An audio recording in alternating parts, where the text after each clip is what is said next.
Professor doctor Mohammad ইউনূসকে Tarique রহমানের প্রধান উপদেষ্টা এবং রাষ্ট্রপতি করার পরামর্শ দিয়ে তারেক রহমানের কাছে আবারও খোলা চিঠি লিখেছেন যুক্তরাষ্ট্রে বসবাসকারী প্রিসিলা রহমান। সামাজিক মাধ্যম ফেসবুকে বৃহস্পতিবার দীর্ঘ এক চিঠি লিখে পোস্ট করেন তিনি। এবারের চিঠিতে বিএনপি নেতাকর্মীদের কার্যক্রম নিয়েও কঠোর সমালোচনা করেছেন প্রিসিলা রহমান। চিঠির শুরুতেই প্রিসিলা লিখেন, স্যার, যদি আপনি আজই ঘোষণা দিতেন যে যতদিন ডক্টর মোহাম্মদ ইউনূস বেঁচে থাকবেন এবং সুস্থ থাকবেন ততদিন তিনি হবেন আপনার প্রধান উপদেষ্টা এবং রাষ্ট্রপতি, তাহলে কি হতে পারত তা কি আপনি কল্পনা করতে পারেন? এই ঘোষণার পরই পঙ্গু হয়ে পড়ত অন্য সব রাজনৈতিক দল, থেমে যেত সব সমালোচনা, নিস্তব্ধ হয়ে যেত সব কণ্ঠ। এরপরেই প্রিসিলা রহমান বিএনপি নেতাকর্মীদের সাংগঠনিক যোগ্যতা ও দক্ষতা, বিশ্ব রাজনীতিতে বিএনপি নেতাদের গ্রহণযোগ্যতা ও দলীয় কর্মীদের কর্মকাণ্ড নিয়েও তুলোধনা করেন এই অনলাইন অ্যাক্টিভিস্ট। প্রিসিলা লিখেন, আপনার দলে এমন কে আছেন যার কথা বিশ্বের যে কোনো রাষ্ট্রপ্রধান শুনতে বাধ্য হন অথবা যিনি আন্তর্জাতিক মহলে সম্মানিত? আপনার দলে এমন কে আছেন যাকে ডক্টর ইউনূসের মতো টাকা দিয়ে লেকচার দিতে আমন্ত্রণ জানানো হয়? এমনকি আশিক চৌধুরীকেও তারেক রহমানের সরকারের অর্থনীতি, বিনিয়োগ ও পররাষ্ট্র বিষয়ক উপদেষ্টা টিমের প্রধান করারও পরামর্শ দেন প্রিসিলা। পাশাপাশি মির্জা ফখরুল, মির্জা আব্বাস কিংবা অন্যান্য নেতাদের বিশ্ব রাজনীতির জ্ঞান নিয়েও সন্দেহ পোষণ করেন এই অনলাইন অ্যাক্টিভিস্ট।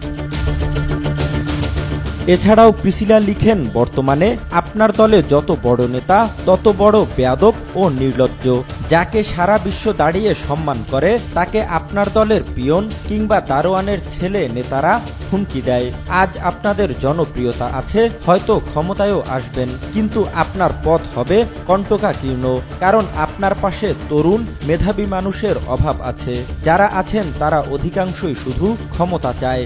আপনার প্রত্যেক জনপ্রিয় নেতার ইলেকশন দাবির পোস্টে 80% মানুষ হাহা রিয়াক্ট দেয়। এটা কি ইঙ্গিত দেয়?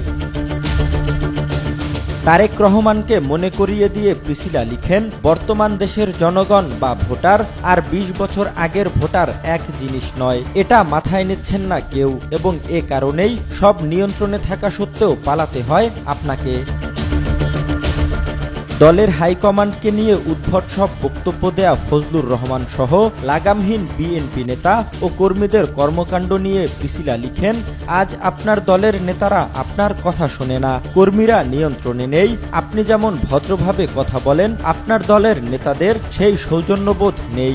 একজন নেতা তো প্রকাশ্য মিটিংয়ে বলেছে আপনি তাকে ভয় পান, তাই তাকে ফোন না দিয়ে তার স্ত্রীকে ফোন দেন। স্বার্থে আঘাত পেলে সে আবার বলবে আপনি গোপনে তার স্ত্রী ফোন দিয়েছেন অন্য কারণে।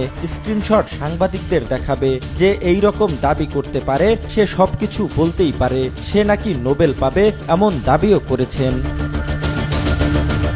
17 বছরের ভঙ্গুর দেশ পুনর্গঠনে প্রফেসর ইউনূসের প্রচেষ্টায় বিএনপিকে সহযোগিতা করা ও আওয়ামী লীগকে পুনর্বাসনের চেষ্টা করা বিএনপি নেতাদের লাগাম টানার পরামর্শ দেন প্রিসিলা। প্রিসিলা লিখেন, বয়স্কদের যথাযথ সম্মান দিয়ে অবসর দিন আর নিজে হাল ধরুন, কঠোর হন।